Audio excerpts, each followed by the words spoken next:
Hi friends, welcome to Amul recipes. இன்னைக்கு நம்ம சுவையான காடை கிரேவி எப்படி பண்ணுறதுன்னு பார்ப்போம். காடை கிரேவி செய்ய தேவையான பொருட்களை பார்த்துருவோம். நம்ம இப்போ காடை 3 எடுத்துருக்கோம். அதை க்ளீன் பண்ணி வச்சுருக்கேன். பெரிய வெங்காயம் 2, தக்காளி 2, கொத்தமல்லி சிறிதளவு, தேவையான அளவு பூண்டு, இஞ்சி, பச்சை மிளகாய் 6 எடுத்திருக்கேன்.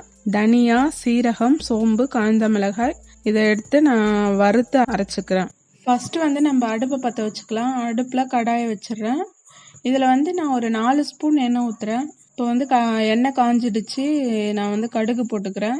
கடுகு இப்போ நல்லா வெடிச்சிருச்சு. நான் கொஞ்சம் சோம்பு சேர்த்துக்கிறேன். இப்போது நான் வெட்டி வச்சிருக்க வெங்காயத்தை ஆட் பண்ணுறேன். இந்த வெங்காயம் பொன்னிறமாக ஆகிற வரைக்கும் நல்லா வதக்கலாம். இதில் இஞ்சி பூண்டு பேஸ்ட்டை ஆட் பண்ணுறேன். பச்சை மிளகா அது கூட ஆட் பண்ணிக்கிறேன்.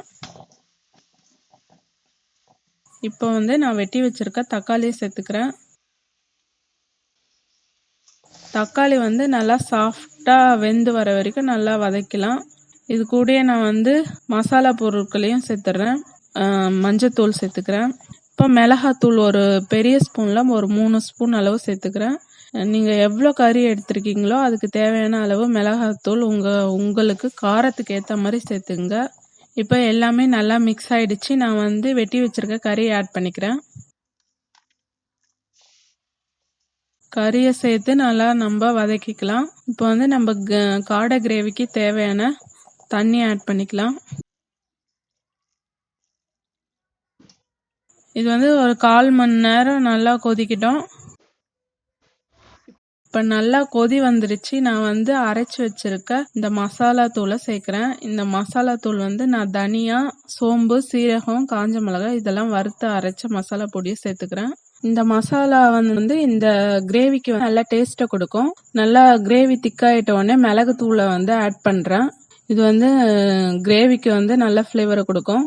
நான் இப்போ அடுப்பை ஆஃப் பண்ணிடுறேன்.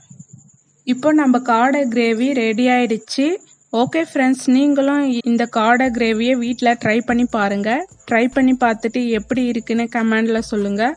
இந்த வீடியோ பிடிச்சிருந்தா ஒரு லைக் பண்ணுங்கள். இந்த வீடியோவை மறக்காமல் உங்கள் ஃப்ரெண்ட்ஸ் ரிலேட்டிவ்ஸ்க்கு ஷேர் பண்ணுங்கள்.